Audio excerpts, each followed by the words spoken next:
Good evening, everyone, and a warm welcome to CTIL's 8th anniversary celebrations. I'm Advait Rao, Associate at the Center for Trade and Investment Law. Good evening, all. I'm Krishna Bhattacharya, an Associate at the Center for Trade and Investment Law. Good evening to all, and welcome to CTIL's 8th anniversary celebrations. It gives us a great pleasure to welcome you all today for our anniversary celebration, an occasion that reflects our journey of excellence, innovation, and meaningful contribution to the field of international trade and investment law. In the esteemed presence of our dignitaries here today, there is an old saying in trade negotiations that if you're not at the table, you're probably not at the menu. But I think if the last 8 years have shown us anything, is that CTIL has not only secured a seat at the table, but it has helped redesign the table itself. As part of a tradition, the CTIL anniversary is accompanied by the launch of CTIL Annual Magazine. The theme of this year's edition is Reimagining International Economic Law, Reform, Resilience, and Rebuild. The three last words, reform, resilience, and rebuild, resonates with us greatly. And with a brief introduction, I will narrate as to how. First, reform. The rules of yesterday cannot answer the questions of tomorrow. In the world of trade and investment law, reform means asking difficult questions, challenging entrenched assumptions, and being unafraid to innovate. CTIL has, over these 8 years, become a space where reformist thinking thrives, whether by advertising policymaking, engaging with stakeholders, or shaping international challenges. Second, resilience. The global economy has weathered storms such as pandemics, conflicts, supply chain disruptions, and every news channel and every executive order that we come across on our televisions. What defines institution is not whether storm arrive, but how they respond when they do. CTIL has shown resilience not only by adapting to challenges, but by seizing them as an opportunity for leadership and innovation by constantly advising on critical issues. And the third, rebuild. To rebuild is to take lessons from disruption and design something better, something fairer, something more sustainable. International economic law today needs the spirit of rebuilding, and CTIL has positioned itself as a partner in that journey, offering insights that shape not just responses to the present, but strategies for the future. So we celebrate 8 remarkable years. We carry forward this mantra with us. Reform to stay relevant, resilience to stay strong, and rebuild to stay ahead. That, ladies and gentlemen, is how we would like to continue CTIL, which is 8 years young, and we will take this forward. We are pleased to have with us today a galaxy of dignitaries. We request Professor James Nedumpara, Head CTIL, to extend them a green welcome. We are pleased to have with us today Hon'ble Dr. Justice D.Y.Chandrachud, former Chief Justice of India, who has graciously agreed to be the chief guest for the event. Sir?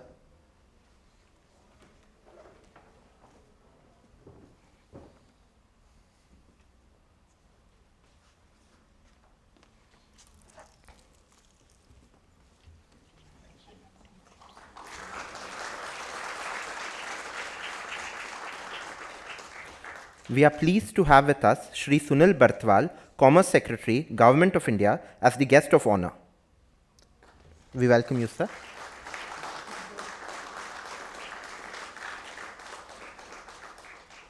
We are also pleased to have with us Professor Rakesh Mohan Joshi, Vice-Chancellor, Indian Institute of Foreign Trade. Welcome to the event, sir.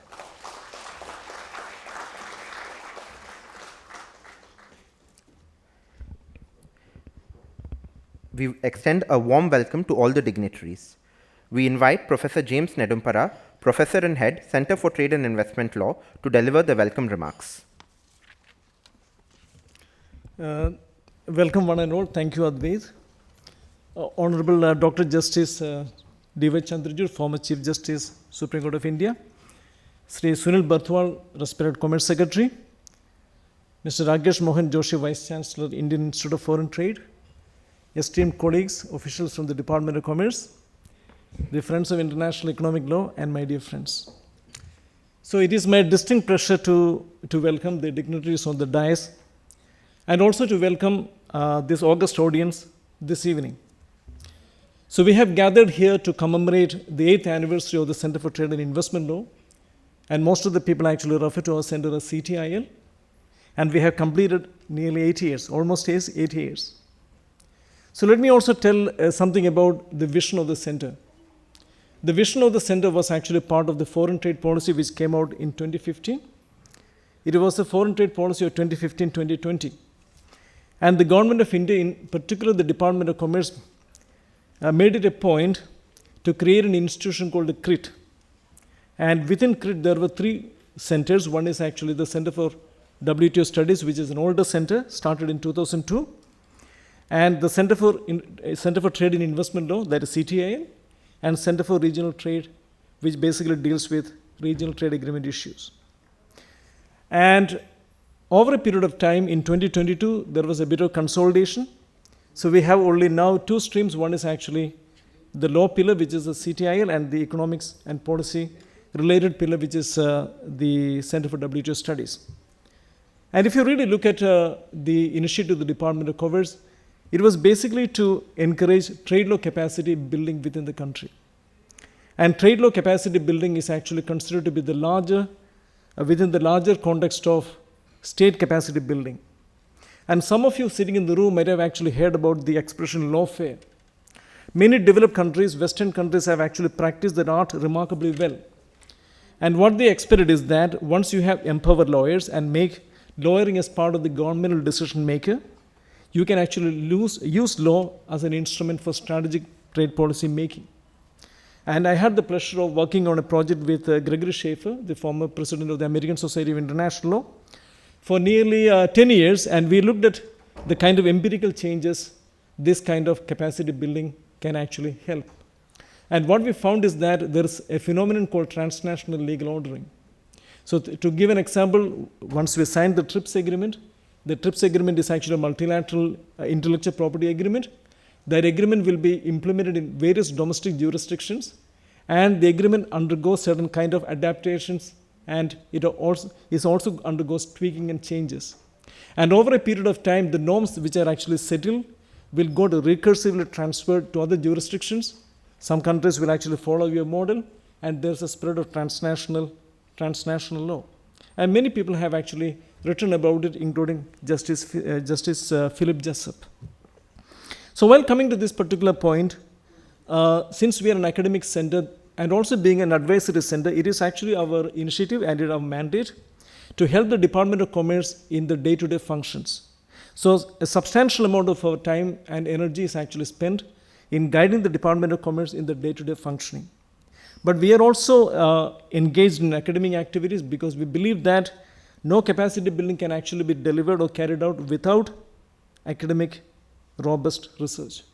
So every year we come out with the 2 publications. One is actually the magazine. We have got a magazine which is published along with the anniversary celebration. And we also have got a separate publication which is actually a book called Bespoke Treaties or Standard Models. And the point is that India actually adopted the 2015 model BAT. The progress based on the 2015 model BAT was actually pretty lukewarm. So what should we do? Is it better to actually look at a bespoke model? So we made a comparison of all the investment treaty provisions of India's trading partners, and actually our comparison is there to see. The book will be launched today. So on this occasion, we also have come out with various other publications which I don't want to touch upon at this moment. So let me come to my task. All of us know that international economic law is actually going through a tumultuous period, and some people actually call it the unraveling of international law. For a fairly long period of time, WTO's authority has been under the decline. But still, and that is actually one of the remarkable findings of Gregory Schaefer, even when the WTO's authority has been under decline, many countries, in particular developing countries, have actually invested state capacity to encourage better understanding and implementation capacity of trade law. So these values, when we study international trade law, we normally focus on 2 concepts. The 2 concepts are, one is actually certainty and predictability. And what we know at this moment is that there is no certainty in the tariff regime in the world. The tariffs are actually being tweaked, changed, revised, repealed, invoked, heightened. So that particular phenomenon cannot actually happen if we have got a robust system. And when we thought about this issue, we also realized that there is nobody better in India to talk about this rather than Justice Chandrachud. Having studied in some of the finest institutions in the world, in India as well as in Harvard Law School, and having done a PhD from Harvard Law School, Justice Chandrachud has been in the bar and the bench for the last nearly 40 years. So his experience will actually be very important in talking about the implications of these global developments and its impact on global justice. And we know for sure that the impact of these measures will be particularly bad on vulnerable countries which are small and may not have the ability. And one remarkable ability of Justice Chandrachud is actually his clarity.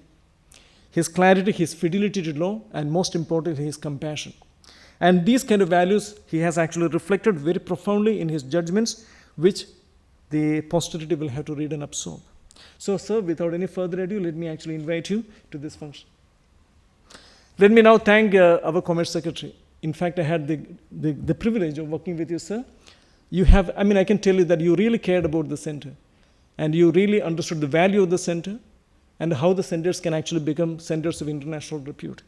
And only because of your real keenness and your vision for the center that we have kept on doing a number of activities despite the challenges. And now we are actually negotiating a number of free trade agreements.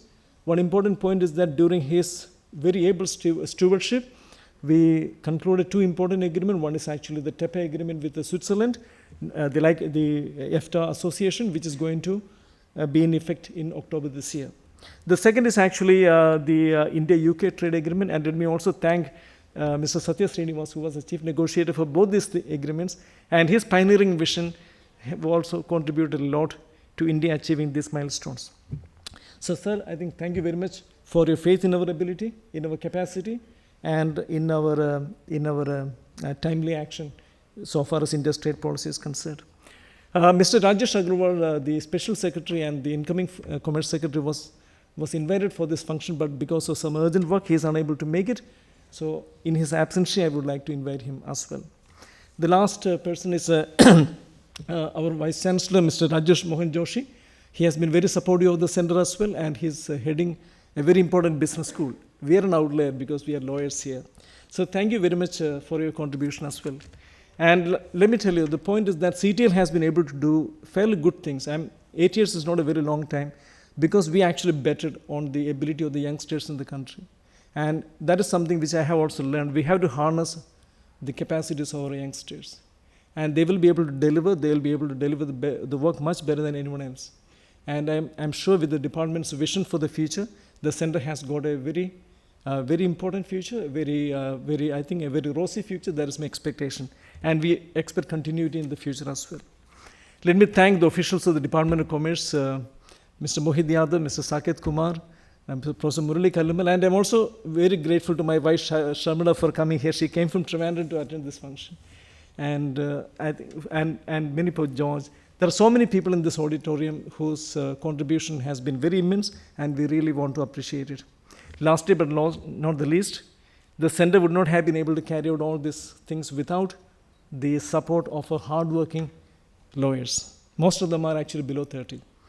And this is an occasion for us to reflect on our achievements and perhaps actually look back and think what we could have done better, what we can do better in the future. CTIL has actually nurtured a new generation of legal minds who are completely equipped to deal with the challenges of trade policy in the future. And let me tell you, CTIL is fairly well known in the circles. Many people in India and outside have heard about the center. They have been watching and trying to see what we are doing. And I think itself is a phenomenal achievement. I wouldn't like to go on. So thank you so much, and thank you for making it on a Friday evening. I really appreciate it.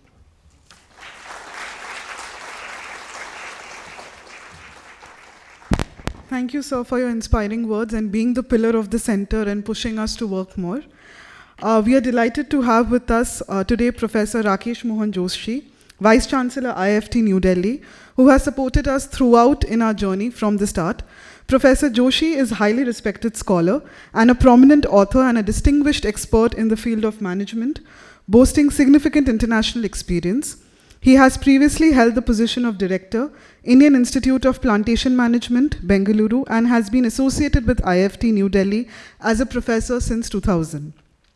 He has authored several books and journals and has been the editor of the prestigious quarterly journal of IFT, the Foreign Trade Review. We invite Professor Joshi to deliver the Vice-Chancellor's address.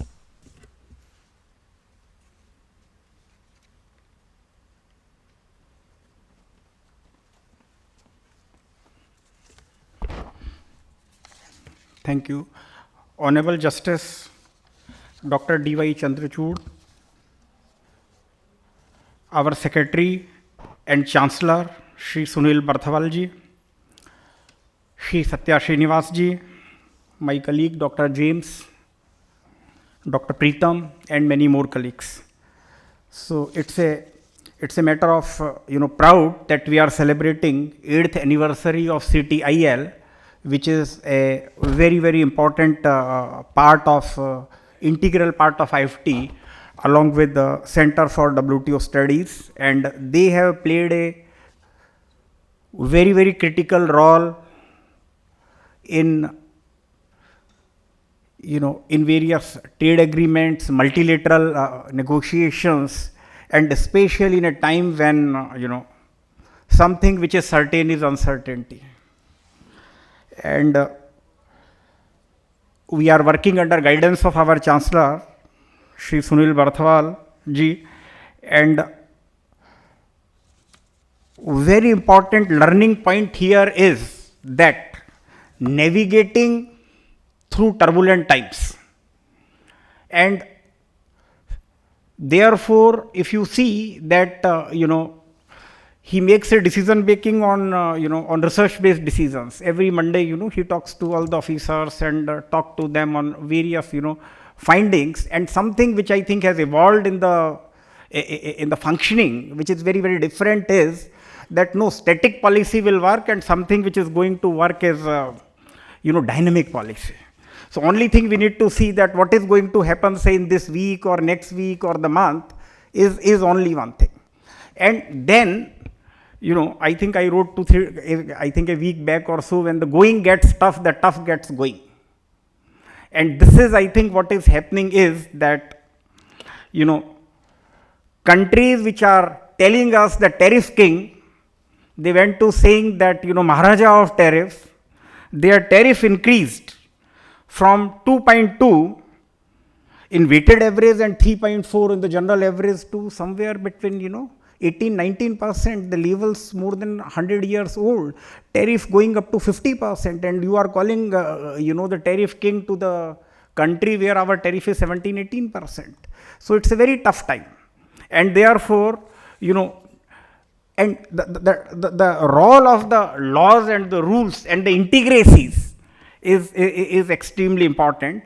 Let me tell you that in the last 5 years, India was among the large exporting countries. Our exports grew by 11%. America's export grew only by 9%.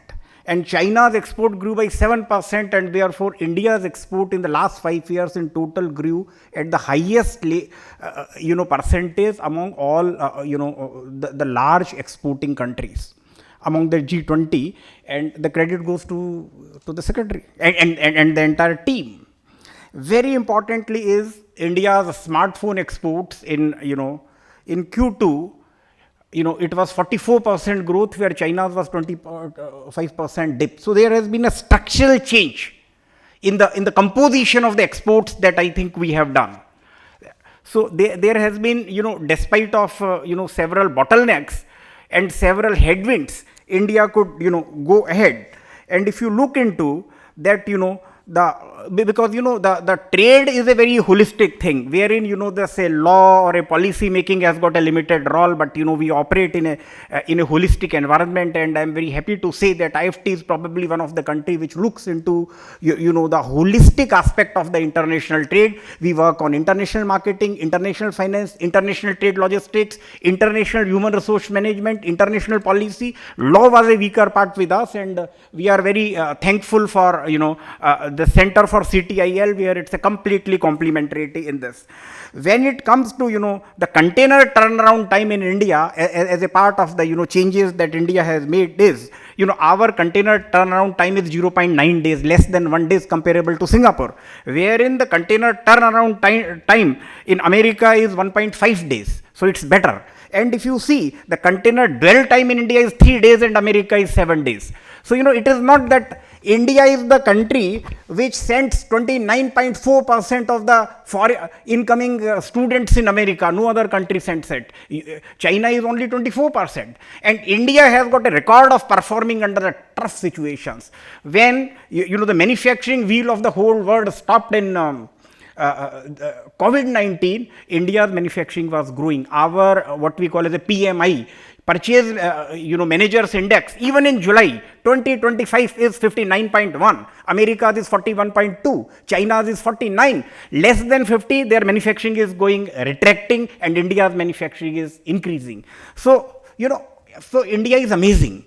China is going to face with a fertility rate of 1.1 the problem of the workforce, but India 1.9 is ideal, neither going down nor going up. America is 1.6. And therefore, a few days back when Donald Trump says that, English is the language in, the national language in, official language in America. So, India is the most country to be benefited. Even if 18% people in this country speak English, it works out to 270 million people. And they have got a A2 level proficiency. When you go to the A3 proficiency, then, the people speaking in English is as good as America. America is a monolingual, India is a multilingual. In India, every people speak at least 3 languages. And when you talk of stability, India is most stable. We signed a deal with the UK and, the credit goes to, the secretary, and we have a chief negotiator, Shri Satya Srinivas ji. They have negotiated 2 landmark deal. The deal with the UK and India sets a template that deals have to be on, the mutually respectable and beneficial, rather than, on autocratic conditions. We also signed another deal, under his stewardship was the IFTA. And it is probably one deal, and we are also negotiating with the EU. So I think the things are, going to be extremely, extremely positive in time to come. When you talk of America, now let me tell you that in America, the carbon emission in India is 7.7% of the world carbon emission, where the China it is 26%. So who makes the world polluted? Not India, it is the other countries. And lastly, I will like to tell you that, the debt per capita in India is that less than $2,000 US, $1,900 US. In America, it is $110,000 US, 11 times more than India. So you see, no, much more than. So you see that, India has got its own strength, and the way our, the trade policy is getting more and more dynamic. Earlier we had gone a 3-year policy, 1 year, now we have made perpetual and a very, very dynamic trade policy. I am extremely, confident that, with these things, the way the export policy and the trade policy in India is shaping, taking shape, I have no doubt that, it is the Goldman Sachs which have, forecasted that by 2075, India is going to be the second largest economy, taking over America. So thank you so much, and I wish that, all the best, and I wish to work very closely with both the centers. They are, very precious to us, very important to us, and they are complementary to what IFT is doing. And thank you so much, and namaskar.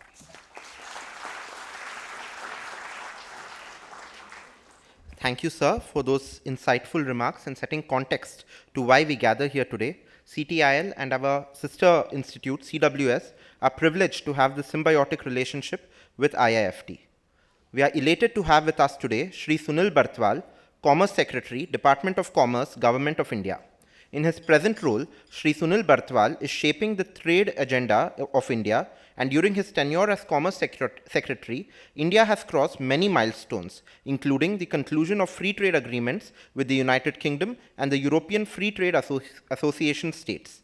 He has a rich and varied experience, having held various administrative positions in the areas of finance, social security, investment, infrastructure, mines, steel, energy, transport, etc., in the government at the central and the state level. He has also worked in the Competition Commission of India and has been on the boards of SAIL, NMDC, MECON, MSTC, and NIIF. He was the CEO of the Employees Provident Fund Organization, which is the largest social security organization of India. He has been instrumental in many reforms in EPFO, resulting in making it more efficient, transparent, and delivery-oriented.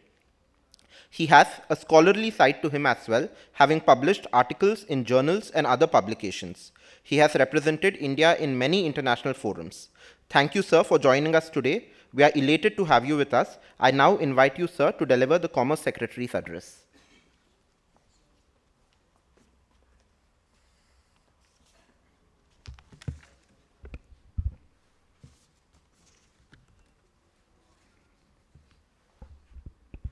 Good evening to all of you. Honorable Dr. Justice D.Y. ji, Professor Rakesh Mohan Joshi, James, all my colleagues who are sitting over here, all the dear students and the members of CTIL, ladies and gentlemen. So let me first of all congratulate all of you on this 8th anniversary. When we say 8th anniversary, I mean, you are just an infant. But I think the kind of responsibilities which you are shouldering are enormous. And I think I will take this opportunity of telling Honorable Justice that this is a very, very small team. When we negotiate with other countries and their teams come, and I find myself very inadequate because we have a very small team. They are very large in numbers. They have been working in the field of trade theory and trade practice for a long, long period of time because they continue for many, many years. In India, things are slightly different because we are like people like me who are journalists, some of my colleagues who are journalists, and you are the only persons who are specialists in this field. But then again, you also face that issue that you are not there for a very long period of time. There is a very high churning rate here.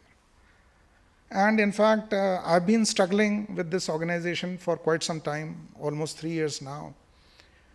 Try to see that attrition rate goes down. You find, a lot of encouragement, lot of inspiration from the kind of work which you do. Because ultimately, the kind of work which you are doing is enormous. It is very complex. In fact, if you look at the whole trade world, it has been very, very complex, right from the GATS days, right from WTO. And today, things are becoming even more and more complex. And when I look at this team, when I look at the resources which are available to Department of Commerce, and I'm proud of you. I will come to that how you are playing a very, very important role in doing these trade negotiations, despite all the handicaps which we have. And when I look at Department of Commerce and the way the script was organized in the department, we have IFT, which is mainly into academics. They are teaching MBA courses. We have Center for WTO Studies, which looks into all the economics part of the WTO. And then we have CTIL, which is looking at the legal part of the whole trading system. And many times I thought that what should we do? Should we go for hiring the law firms? But then we always decided against that.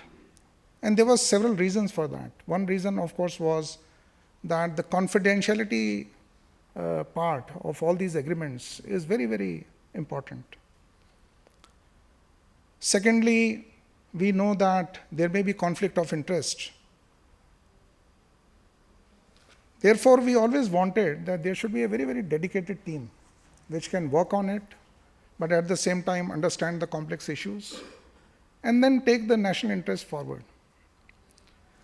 I would also like to inform Honorable Justice here, because we are really very much inspired by he being here and he will be guiding you. I do not want to take too much time, but I think since he is also new to this organization, I don't know how much he knows about these organizations, so therefore I will just explain to you that FTAs have become very, very complex kind of agreements. These agreements are in perpetuity. And these are no longer simple trade agreements where only the tariff issues were discussed or the custom facilitation issues were discussed. They have gone beyond trade. If you look at UK FTA itself is such a complex agreement which involves so many other regulatory issues, sectoral issues. We have the IPR chapter. We have the chapter on innovation. We have the chapter on government procurement. We have a chapter on good regulatory practices. We have chapter on non-tariff barriers. We have chapter on trade remedies. We have chapter on how to take forward the dispute settlement understanding, DSU provisions. We have also, the cooperation mechanisms. Then we have sectoral chapters which may be dealing with the digital trade, e-commerce, and other issues. And unless and until the trade or the legal practitioner like you understand the complexities of these issues, not only from the legal point of view, but also from the domain expertise point of view. Because if you are looking at the IPR chapter, you have to understand not only what is the national view on that IPR regime, but also what is the viewpoint of the developed world towards you, and what way, since you are negotiating, you have to converge, you have to come to a midpoint. How to arrive at that midpoint while keeping the sensitivities of your sector intact and at the same time moving forward. It's a very, very difficult task. It's like, walking on the razor's edge. And let me compliment all of you. You have been able to do that. In fact, when UK FTA, which took almost 3 years, and let me tell you that, again, people who are in this field, 3 years in FTA is the optimal period. Because it takes several years. In fact, even UK, when they did FTAs with other countries, it has taken 3 to 4 years to 5 years. Because there are thousands of clauses. There were 30 chapters in UK FTA. And as I told you, the complexities of the whole trading world.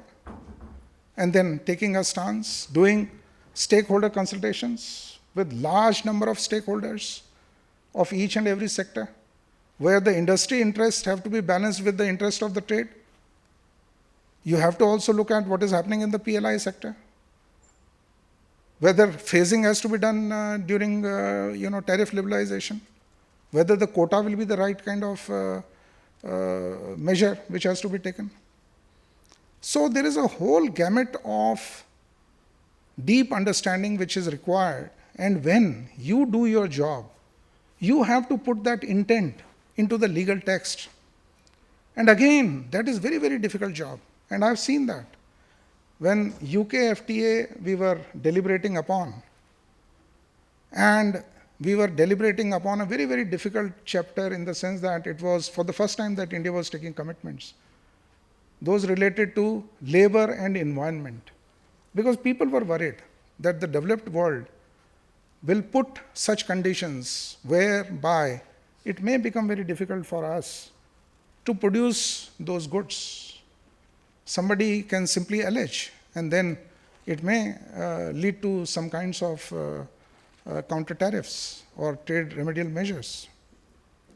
And when the issue of abrogation for the trade activity came, and there was a complex clause, and then we discussed with all of you, and there were huge deliberations, we came out with a formulation which was agreeable to UK as well as to us. And this was the commitment which we took for the first time in the history of India.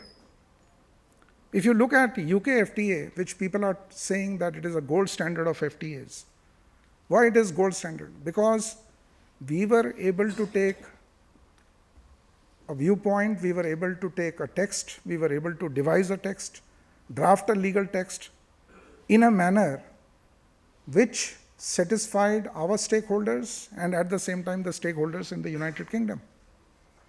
And that is the beauty of negotiation, and that is the beauty of the work which you are doing here. And in fact, sometimes I ask James that we don't pay them so much. They can earn so much in the law firms. The day you join a law firm, I think you must be getting 10 times the salary which you get here. But it is the quality of work, it is the excitement of that work, it is the nature of that work, and it is the pride which that work gives to you, that you are engaged in that in spite of getting 1/10 of what you could have got elsewhere. And that is the kind of spirit which is required. And that is what the CTIL is.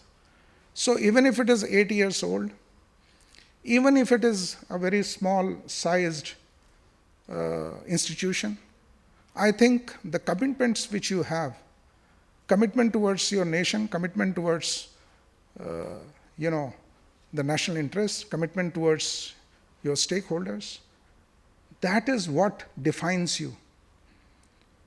And therefore, I feel that the responsibility on us is also to see that you have a good career progression.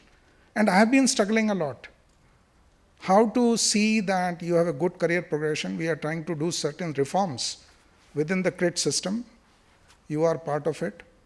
That it comes out as an organization in India which produces those legal experts in the field of trade which are globally known. And you are just not a small team. You are the people who will also lead to capacity building across the country. Because unless and until we are able to do that capacity building with the rest of the society, the kind of articles which will come in the newspapers may not be well informed. And you may be thinking that, no, we did such a wonderful job, but look at the criticism. They don't understand what was the text. People don't even read text before criticizing or before analyzing a certain formulation.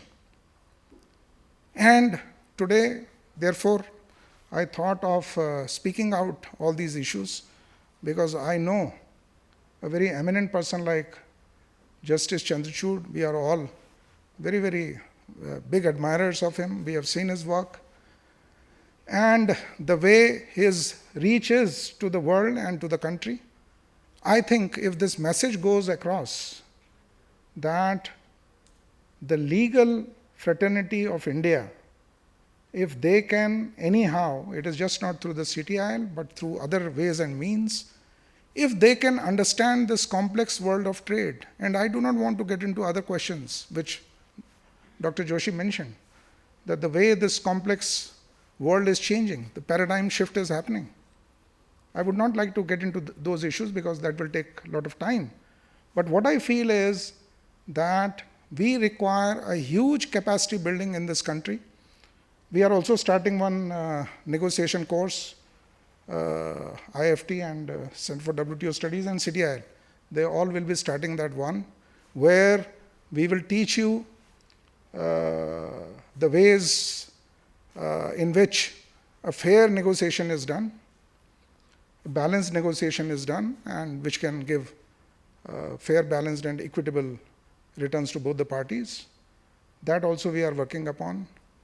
We are taking steps to see that this institution not only becomes more capable, but also you see a good career in this institution.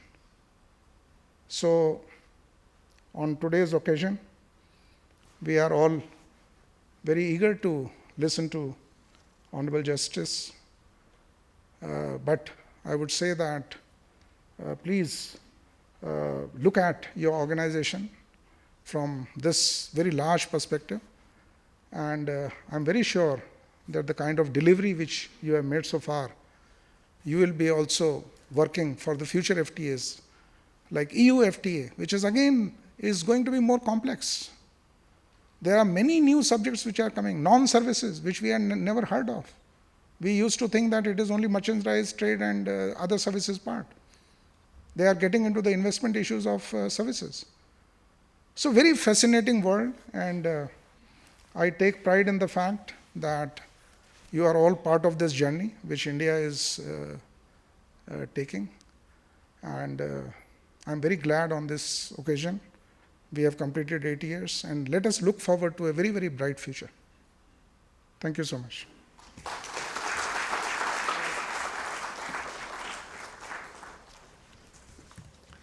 Thank you, sir, for your encouraging words and also recognizing our welfare and how we should grow as an institution. We are very thankful to you, sir. Keeping with the tradition, CTIL is pleased to announce the launch of this year's edition of CTIL magazine. The theme of this year is Reimagining International Economic Law, Reform, Resilience and Rebuild. The magazine has been edited by our prodigious researchers, Ms. Preetkiran Kaur, Mr. Kailash Sundaran, under the leadership of Professor James. So we would like you to unveil the magazine for our audience.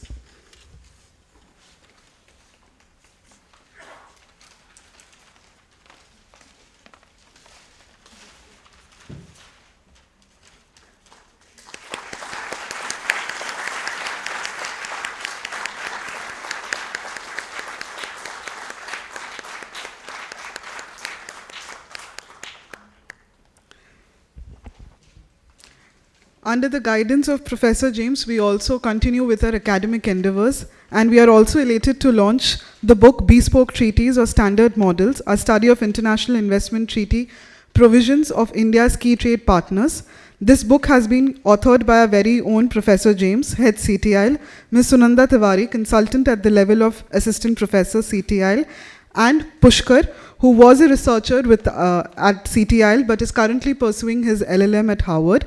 The book has been published by LexisNexis. I invite Ms. Sunanda Tiwari to join our dignitaries to launch the remarkable piece of scholarship.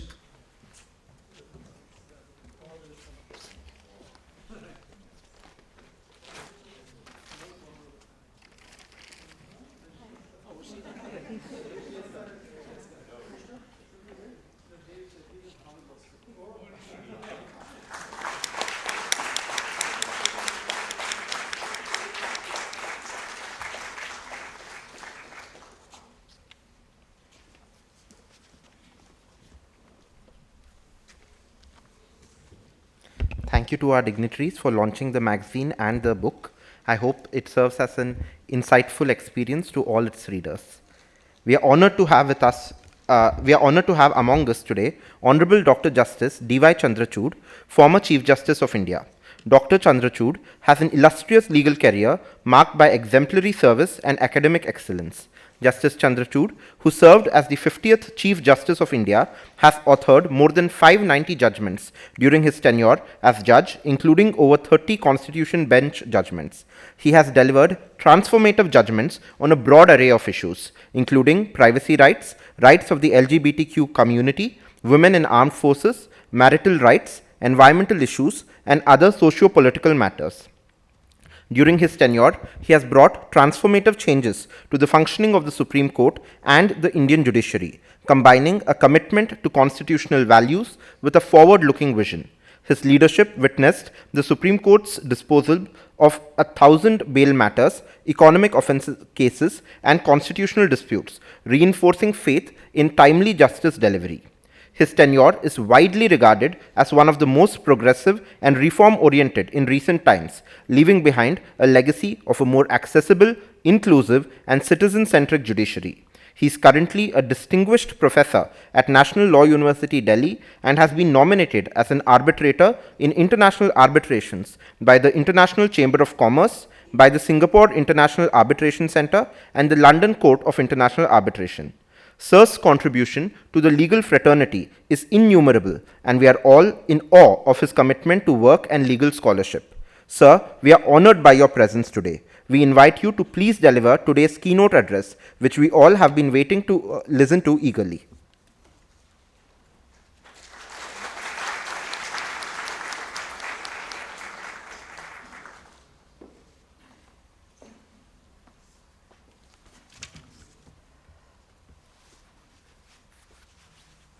Shri Sunil Barthwal, the Commerce Secretary to the Government of India, Professor James Nedumpara, Professor and Head of Department of the Center for Trade and Investment Law, Professor Rakesh Mohan Joshi, Vice-Chancellor of the Indian Institute of Foreign Trade, distinguished members of the faculty, young lawyers, resource persons, and guests.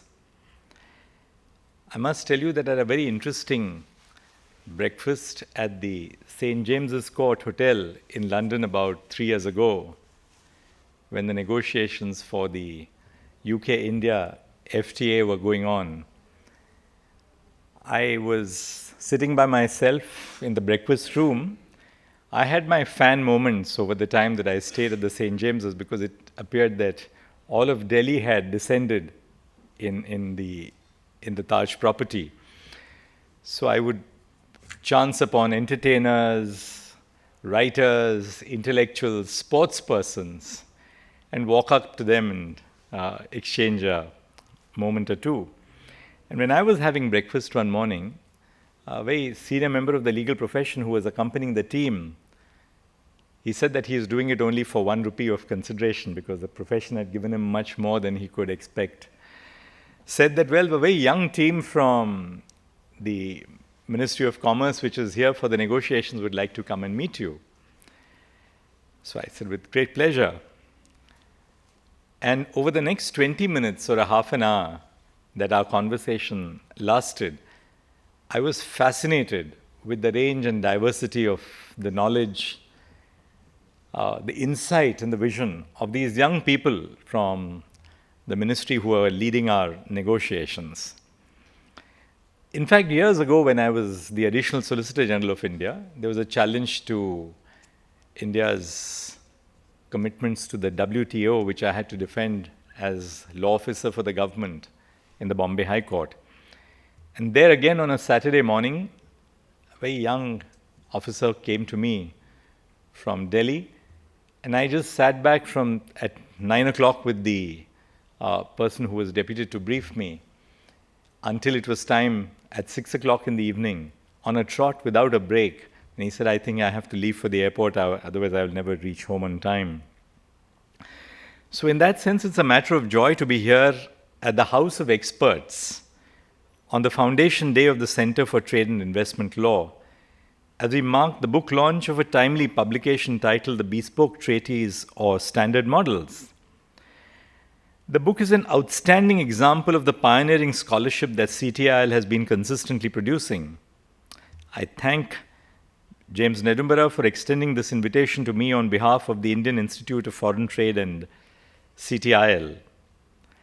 In preparing for this address, I must confess that I have learnt more than I can share with you over the next few minutes. But I was really touched by his own reference to his spouse who's traveled all the way from Trivandrum to be here this evening. And I must tell her that that's exactly what he was so proudly discussing with me and sharing with me when he came home at our previous residence. He's deeply, deeply proud of the wonderful work which his spouse is doing as a member of the civil service. CTIL, established in 2016 by the Government of India, represents a cutting-edge effort to promote and facilitate research in and the development of international trade law frameworks. Over the years, CTIL's work has comprised foundational research on WTO law, investment treaties, digital trade governance, informing India's approach and position in international trade forums. CTIL has undertaken several noteworthy policy and capacity building initiatives. Therefore, I congratulate the authors James Nedumbara, Sunanda Tiwari, and Pushkar Reddy, and all others at CTIL who are involved in this book.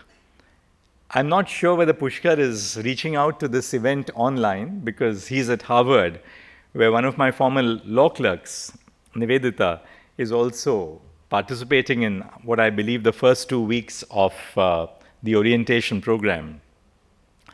In an era of profound global economic shifts, the book holds great value and provides an essential compass in navigating international investment agreements executed between India and her trading partners. As we have witnessed in recent days, fiscal impositions, including tariffs, have become a significant source of challenge to our own sovereignty. India's emerging status as a responsible nation on the global stage has to be supported by robust domestic institutions which promote capacity building. The nation needs a high level of research-based analysis to navigate the interface between geopolitics and a changing global economic order. While it is true that there has to be a greater interface between government and the private sector, and I accept that perspective as well, having spent 25 years of my life in a state institution, the Indian judiciary, I'm still deeply impressed with the quality of the talent which we have, our own homegrown talent. So while we welcome this continual exchange between and within and outside government, it's equally true that there are matters in which we have to have our own teams. And when I was in the judiciary, that was reflected best in our technology mission. We didn't go to the proprietary multinational giants for bringing about a transformative change in the Indian judiciary.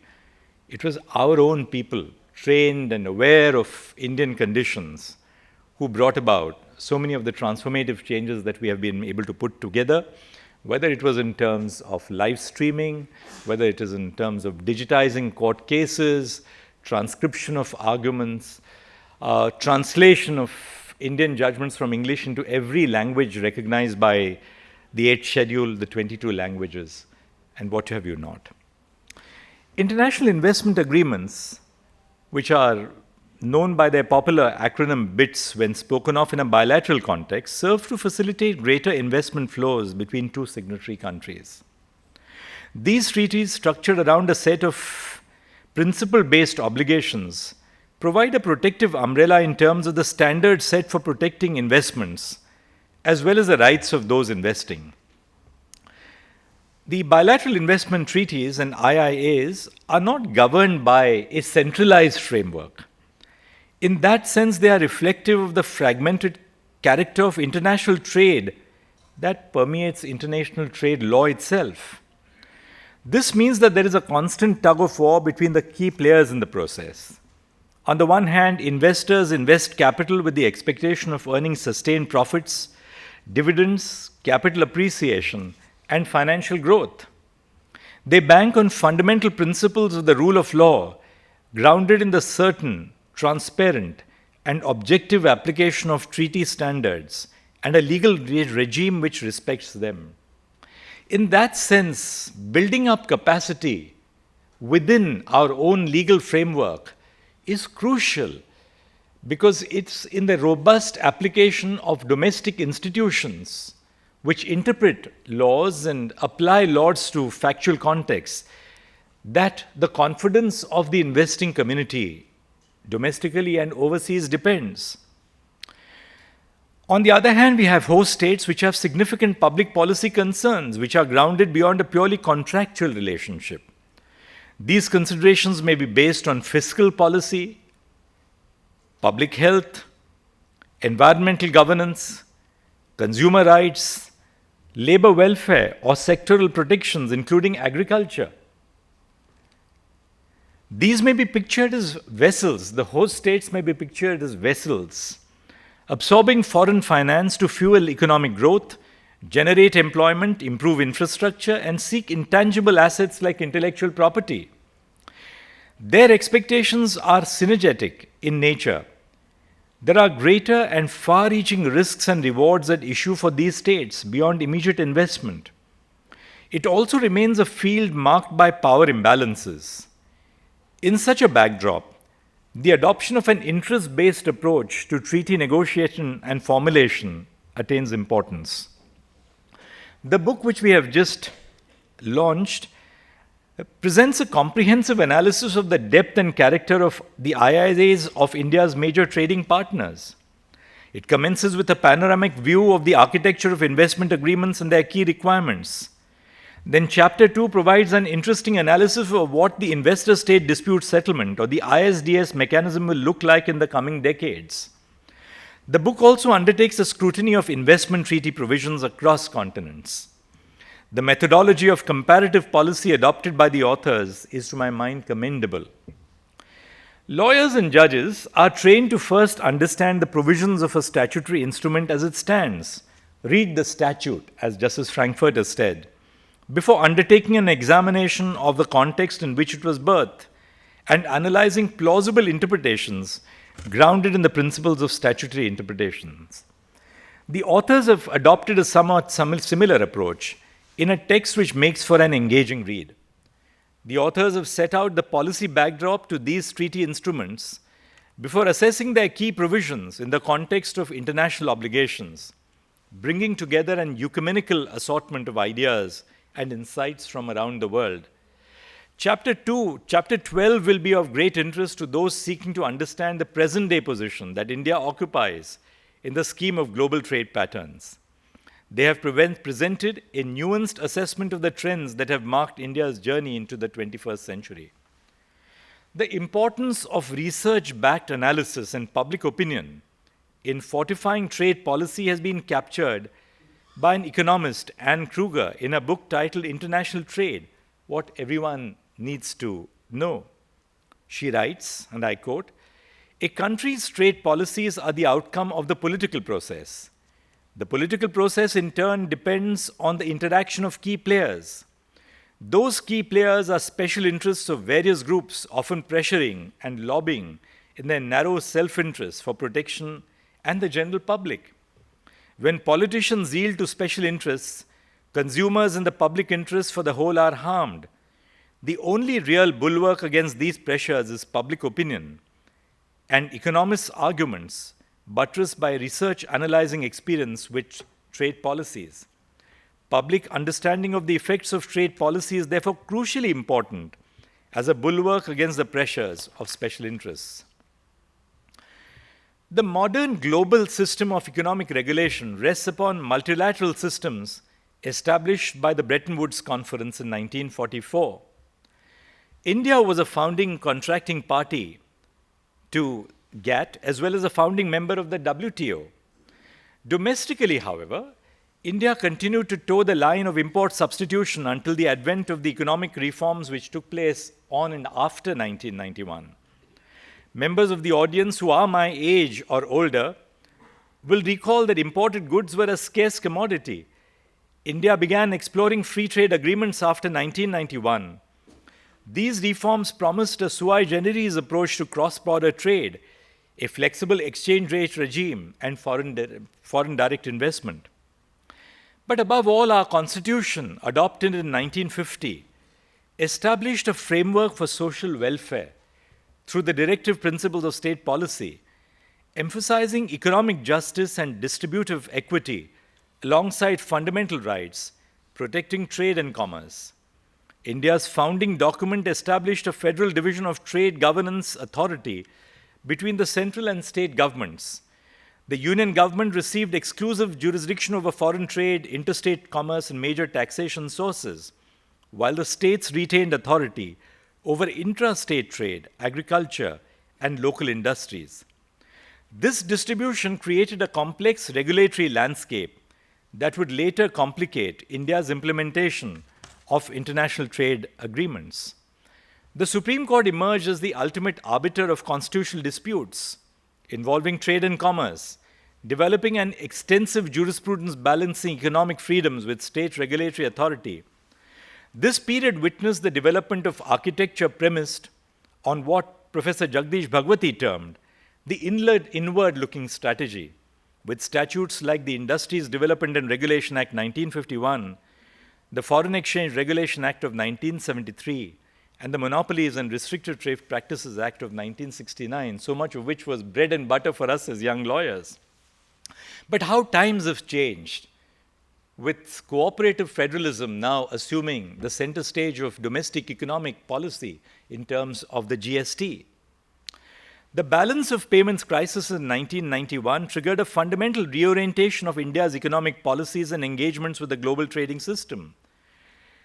Our reforms dismantled the license permit Raj, reduced tariff barriers, liberalized FDI, and initiated India's integration into the global economy.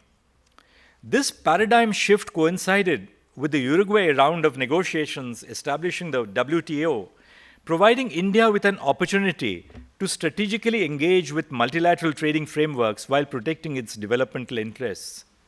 India signed its first investment treaty with the UK in 1994.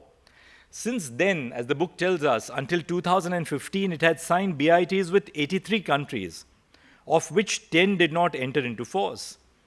These BITs were largely based on India's model BIT at the relevant time. The post-liberalization period transformed India's economic trajectory and global trade positioning.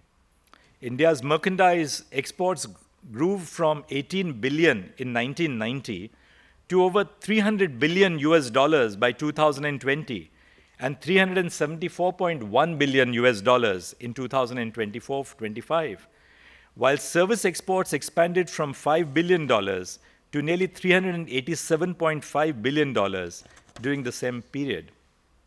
Foreign direct investment increased from negligible amounts in 1990 to annual inflows exceeding $81.4 billion by 2024-25. India's economic composition shifted from primarily agricultural to services-led growth with software, business process outsourcing, and professional services becoming major export sectors. In December 2015, the government approved a revised text of the Model BIT. The Model BIT was intended to be used for the renegotiation of existing BITs and negotiation of future BITs and investment chapters and regional agreements. Following the approval of the Model BIT, India issued notices for unilateral termination of the earlier agreements, except with Bangladesh. But there has been a recalibration, as we will shortly see, of the investor-state relationship over time. India's BITs have featured broad protections for investors, including fair and equitable treatment, national treatment, the MFN provisions, and investor-state dispute settlement mechanisms. These treaties would later become a source of significant liability as foreign investors challenged regulatory measures through international arbitrations. Several scholars across the globe have advocated that countries would benefit greatly from tailoring treaties in line with their domestic requirements and motivations. These countries include Indonesia, South Africa, the Czech Republic, Peru, Bolivia, Ecuador, and Venezuela. India has not been alone, therefore, in rethinking the benefits of its international investment agreements. This development has, in a sense, been perhaps succinctly described as a backlash against investment treaties, or at the very least, an attempt to recalibrate the relationship between foreign investors and host states. This has also been at the center of the work under the UNCITRAL's working group on ISDS reforms. In India, having faced at least half a century of notices and claims with a cumulative value in excess of 100 billion US dollars, investment treaty arbitration is no longer an esoteric subject that can be ignored by the legal community, not least by policymakers who are part of treaty negotiations and those who handle the disputes. The outcome of disputes arising from investment treaties and FTAs has real consequences for the state as well as the public exchequer. So what are the lessons which we gain from the Indian jurisprudence and experience? The 2007 Vodafone Hutchison transaction triggered a transformative conflict that would expose tensions between India's regulatory sovereignty and international investment obligations. I must, at the outset, enter a disclosure because it was my decision at the Bombay High Court, which was reversed by the Supreme Court, which began the tryst in Vodafone. Vodafone's acquisition of Hutchison's Indian telecommunications assets through a Cayman Islands transaction raised questions about the application of India's capital gains tax to indirect transfers of Indian assets. The Indian Supreme Court's 2012 decision in Vodafone International Holdings BV versus Union of India upheld the validity of the transaction, ruling that the Income Tax Act could not be extended extraterritorially to cover transfers between foreign entities of shares in foreign companies holding Indian assets. The Finance Act of 2012 retrospectively amended the Income Tax Act to override the Supreme Court's decision, asserting India's right to tax transactions involving indirect transfers of Indian assets. This amendment applied not only prospectively, but also retrospectively from 1962, creating liability for Vodafone and other companies that had engaged in similar transactions. The retrospective amendment would eventually lead to multiple investment treaty arbitrations against India. Cairn Energy challenged similar tax demands under the India-UK BIT. Both tribunals ruled that the retrospective taxation violated India's obligation to provide fair and equitable treatment to investors. The Cairn Tribunal particularly emphasized that India's actions breached the legitimate expectations of investors who had structured transactions based on prevailing legal interpretation. The tribunal awarded Cairn Energy $1.2 billion in compensation plus interest, one of the largest awards ever issued against India in international investment arbitration. President Pranab Mukherjee had developed a very interesting practice of inviting individual judges and their spouses to Rashtrapati Bhavan as a part of knowing the judges, particularly in the Supreme Court. He would do his homework up to date on every aspect of your performance right since the inception. And then he would ask me any question about my role in public life. So he bent over me when we were having a cup of coffee at Rashtrapati Bhavan and said, you know, whatever the international community says, I believe that the Bombay High Court judgment authored by you was absolutely correct. So I said to him, Rashtrapati ji, there could be no better compliment than this little word of appreciation from the head of the nation. At the same time, we have to be cognizant of the fact that out of the half a century of notices, some disputes have been settled. And in those where we have had an arbitral award, 5 have gone against India: White Industries, Devas, Deutsche Telekom, Vodafone, and Cairn Energy, while 6 awards have been in favor of India: Bicel, Astro, SAEHL, Louis Dreyfus Armatures, GPIX, and Rakia until date. As I see, the reason why awards now have bucked the trend and are really going in favor of India is because of the enormous capacity building effort which has gone into the process. I think our ministries and the government of India, including the Ministry of External Affairs, have realized in a very robust way that if you invest in qualified professionals to lead the charge, either of India's defense or attack, as the case may be, the results will show. The Vodafone and Cairn cases were settled after the awards were rendered by amending the legislation and didn't go through the entirety of the enforcement proceedings. It is here that I'd like to share from my own experience. In deciding or laying down the law in significant arbitration or commercial matters, it is important to study the practice in other jurisdictions. India cannot afford to remain isolated.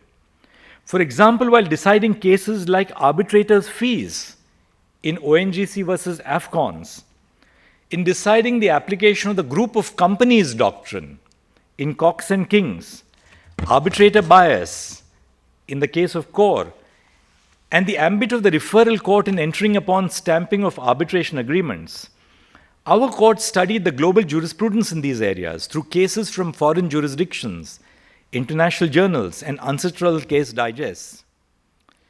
George and George Pothan and the PCA in particular, Manisha Singh is here, they had given us a beautiful compilation of material which was so helpful for us in navigating what the international community thinks about in terms of these issues. And looking at these issues in a comparative law context has sent a message across the globalized world that India in that sense is integrated into the broader international community. They have helped us in furthering the international rule of law, imbibing the best practices from across the globe, and furthering the harmonization of law, all within the legislative framework, keeping in view our international obligations and the intent of legislation. So in that sense, there is no dichotomy between international trade law and domestic legal and constitutional frameworks. As you see across in the last 10 years, there has been a growing internationalization of our domestic law and our constitutional law, and an increasing constitutionalization of international law. So there is much that both spheres across the world have learned from each other. Beyond drawing from global jurisprudence, India has also meaningfully contributed to it. A notable example is the Supreme Court's 2016 decision in Cento Trade Minerals versus Hindustan Copper, which upheld the validity of a two-tier arbitration mechanism, namely one arbitration followed by a more or less appellate remedy. This landmark ruling, now under consideration by UNCITRAL Working Group 3 as a potential model for ISDS reform, illustrates how Indian jurisprudence can inform international dispute settlement design. It is therefore that the books released today and the initiatives of CTIL are crucial for the legal community, policymakers and academics. I say the last part with a sense of responsibility, having participated in all the capacity building exercises hosted by PCA and UNCITRAL over the last decade, noticing the importance of how judicial decisions or non-decisions can also lead to an investment treaty claim. For those wondering how actions of state courts can form the basis for investment treaty claims, don't look further than the watershed moment in India's investment treaty journey, the White Industries case. The correctness of the award or outcome is a debate for another day, and one should read the legendary Fali Nariman's Herbert Smith Freehills Singapore Management University Asian Arbitration Lecture of 2014. Under international law, a state includes the executive, the legislature, and the judiciary. As judges, we were always fond of saying that we are not part of government. We are part of the nation state. But looked at from the perspective of an investor, the state does include all the three arms, and therefore the need today to upgrade the infrastructure and the institutional competence of our courts if we have to truly become a community in the international world. In today's world, along with international courts, arbitral tribunals perform a crucial role in the enforcement of the rule of law within the community of nations. In a world infinitely more complex than the one at the beginning of the 20th century, business and human rights violations, environment and climate change issues are often inextricably intertwined with economic affairs, and such issues sometimes lead to investment disputes. The outcome of these disputes impacts the global economic order and the sovereign concerns of states which are hosting the investment. In such a complex world order interlinked by trade and technology, we cannot remain an isolated post. Doing so requires us to be cognizant of what is happening around us and modulate ourselves to be in sync with an ever-changing world. Therefore, this book is an essential guide for anyone invested in India's future, offering deep insights into complex world of international investment law. Beyond theory, the book grapples with real challenges and opportunities in investment treaties, serving both as a reference and a spark for better decision-making and strategic foresight. Understanding the complexities of FTAs and investment treaties is no longer optional, but imperative. To our policymakers engaged in treaty negotiations, the model BIT is only a starting line. India is no longer just a capital importer. It is also a global investor. Outbound investment by Indian firms increased from $24.8 billion to $41.6 billion, a growth of 67.7% in sectors as diverse as IT and IT services, energy, automotive industry, pharmaceuticals, and hospitality. We must clearly define our priorities and goals, balancing the protection of corporate interests with sovereign rights.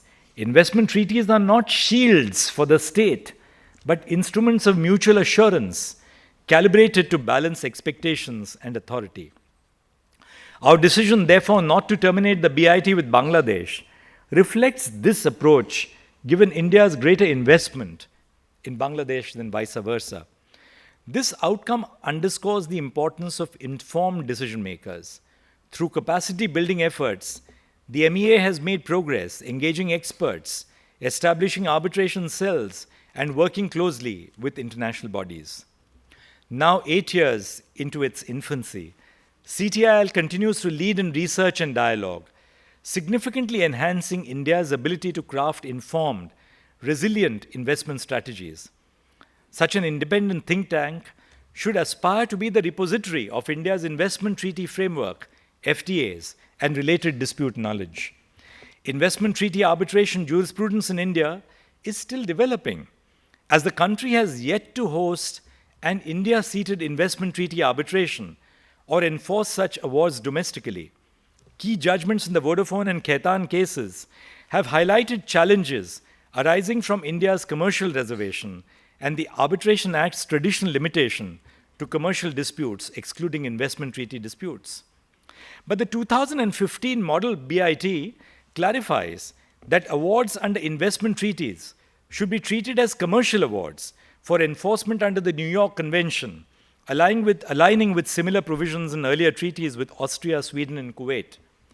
This reflects the government's intent to harmonize India's arbitration regime with international standards, underscoring the need to interpret the term commercial disputes as contained in our arbitration framework broadly as suggested in the UNCITRAL model law to foster effective recognition and enforcement of investment treaty arbitration awards in India. During the last budget speech, the Honorable Finance Minister stated that the 2015 model BIT is due for a revamp, taking into account the number of treaties signed since 2015 and also projecting India as an investment destination. I take the liberty to suggest that CTIL can perhaps do an authentic research and database study and submit a report which could assist the government. Let me then conclude.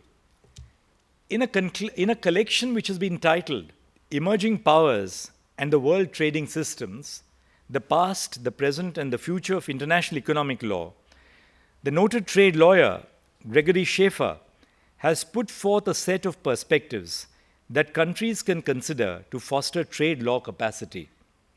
Trade law capacity is inextricably linked with broader trade policy-making capacity. Further, it rests on the ability of countries to implement and monitor the implementation of trade agreements. The inability to participate in global trade markets can adversely affect a country's social welfare.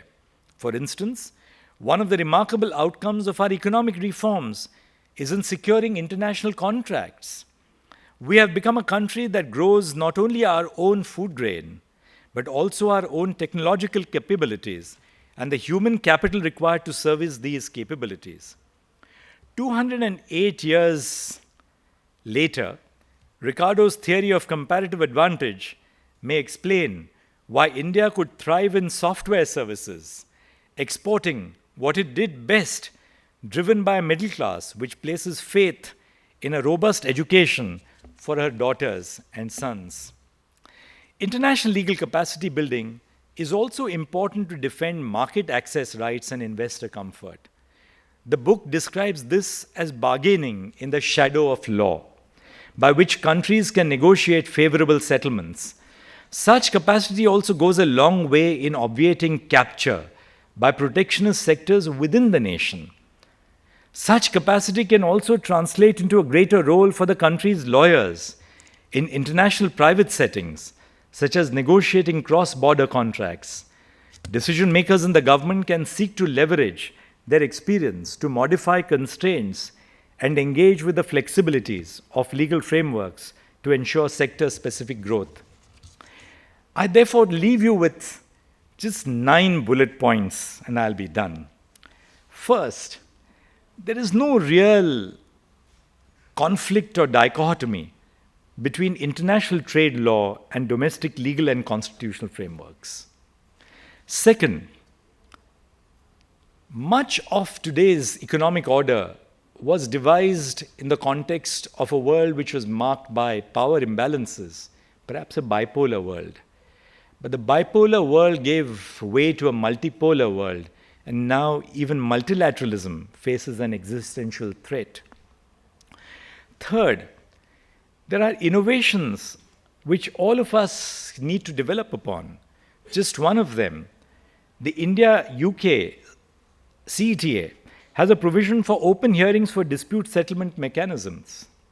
Fourth, we need the new kind of lawyer who can navigate data protection issues, climate change litigation, and the digital-first regulatory framework. CTIL must be complemented for its experiential learning program through trade lab clinics in international economic law. I think we need to take this further by permeating almost all the national law schools in the country with this trained body of experts that CTIL can contribute to generating a new breed of lawyers, some of whom will, of course, join government, but the others will spread their wings across the world. Fifth, traditional models on international dispute resolution, which developed in a global order marked by power imbalance, gave way to a bipolar world, and which has now given way to a multipolar order, which warrants a fundamental rethinking of dispute resolution. Sixth, India must move from a one-size-fits-all approach in model BITs to bespoke treaties which account for our strategic interest. Seventh, India must invest in legal infrastructure, which constitutes the virtual semiconductors for our economic trajectory. Eighth, the India-EFTA TEPA combines investment promotion, job creation, and FDI. The India-Brazil CFI combines investor obligations and replaces ISDS with an ombudsman and a joint committee. Perhaps we have to go beyond traditional modes of thinking into new and innovative forms of dispute resolution. And ninth, which is not the least, that India has a real voice at the table in the global south with its own resilient institutions. Finally, in this context, the work of CTIL and the scholarship showcased today in the book are invaluable. They sharpen India's understanding of complex investment treaties and trade frameworks, arm our policymakers and legal professionals with critical insights, and ultimately underpin a future-ready India that confidently asserts its place in the evolving international economic order. I congratulate James and the other authors and urge audiences here and beyond to give the book a read. Despite the varying nature of their functions, challenges, and opportunities, academics, policymakers, decision makers within the government, judges, lawyers, essentially anyone struggling to seek a vectored solution to strengthening Indian trade frameworks will find in the book more than a kernel of truth and a large serving of history, contemporary knowledge, and the skill sets necessary to navigate the complex field of international trade law. Thank you very much for inviting me, and all the best.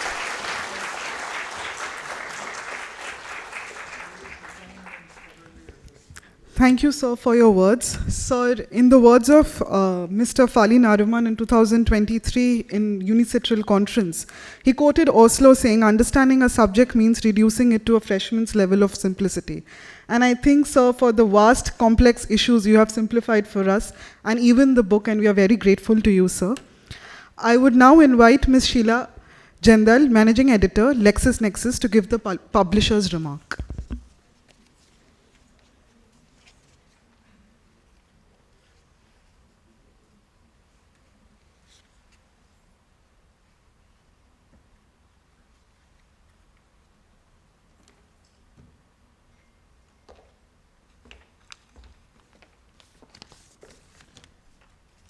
Good evening, ladies and gentlemen. It is both a privilege and a great joy to extend today's vote of thanks on behalf of LexisNexis. We are truly honored to be a part of this remarkable evening, graced by the distinguished personalities and an audience that reflects the depth and diversity of India's commerce and legal community. As we gather to celebrate the launch of bespoke treaties or standard models, a study of international investment treaty provisions of India's key trade partners, we find ourselves at the heart of a global conversation. The investment landscape is shifting, steadily moving away from centralized uniform frameworks for bilateral investment treaties and towards tailored country-specific models that reflect national interests.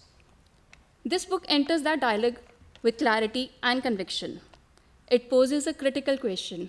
Should India continue with a singular model BIT or as outlined in the 2015 version, or is it time to adopt a bespoke approach, one that responds to the sensitivities and strategic priorities of individual negotiating partners?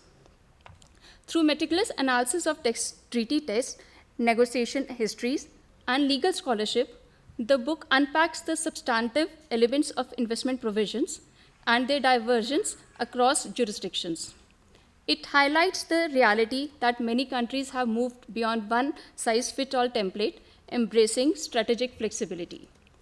The author makes a compelling case for India to adopt an interest-based approach, one that aligns investment provisions with national priorities and the evolving dynamics of international commerce.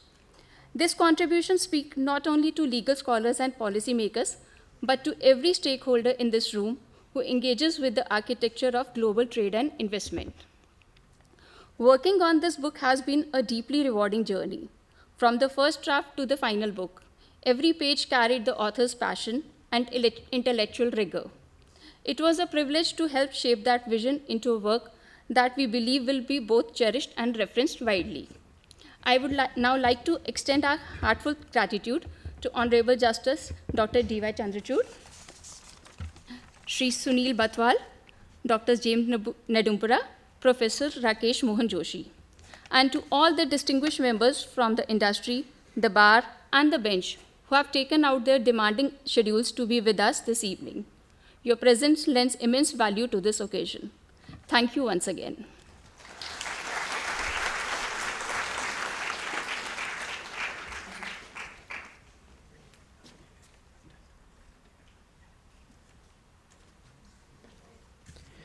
Thank you, ma'am, for those publisher remarks. I now invite Professor James Nedumpara, Head CTIL, to felicitate our guests. Sir, I invite you to felicitate Justice Dr. D.Y. Chandrachud, former Chief Justice of India, who so graciously agreed to be the chief guest for today's event.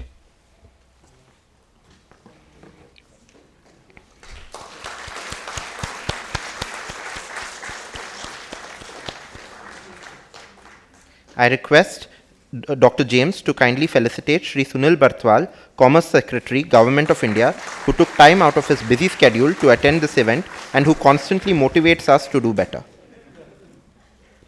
I invite Dr. James to felicitate Professor Rakesh Mohan Joshi, Vice-Chancellor, Indian Institute of Foreign Trade.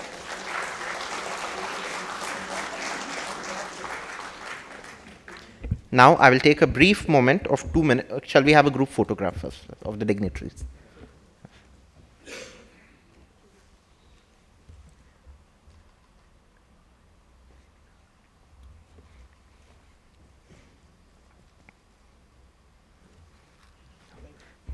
I extend a heartfelt thanks to all our dignitaries who took time out of their busy schedule to attend today's event, as well as to the officers from the Department of Commerce and young lawyers and other lawyers who agreed to be a part of this event.